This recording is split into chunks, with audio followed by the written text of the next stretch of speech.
საფო კობალაძესა და აჭარის უმაღლეს საბჭოს შორის მორიგი დავა კობალაძის სასარგებლო დასრულდა.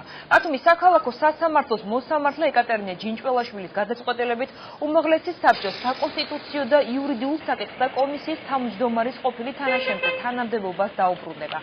გარდა ამისა, დაკმაყოფილებულია მოთხოვნა ნაცდურის ანაზღაურების შესახებაც.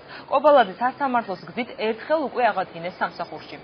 საფო კობალაძე გასულ წელს უმაღლესი საკანონმდებლო ორგანოდან სამსახურის დისკრედიტაციისაკენ მიმართული ქმედების ბრალდებით გაათავისუფლეს. მაშინ საფო კობალაძემ მედია ვასაძემ მოხალათის თემაში დაადანაშაულა, რაც მედია ვასაძემ უარყო. ჩემს არჩევი ვითხოვდი ბრძანების 13 დეკემბრის გასული წლის ბრძანების გაუქმებას, ნაცდურის ანაზღაურებას და სამსახურში დაბრუნებას.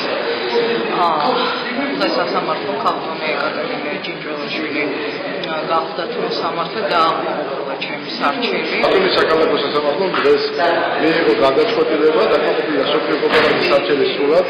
ათილაკთან ცნობილი გასაჩივრებული ინდივიდუალური ადმინისტრაციული სამართლებრივი სოფიო კობალაძის გათავისუფლების შესახებ დაავალა ახალი აქტის მიღება, სოფიო კობალაძის სამსახურში აღდგენა და ნაცდურის ხელფასის ანაზღაურება.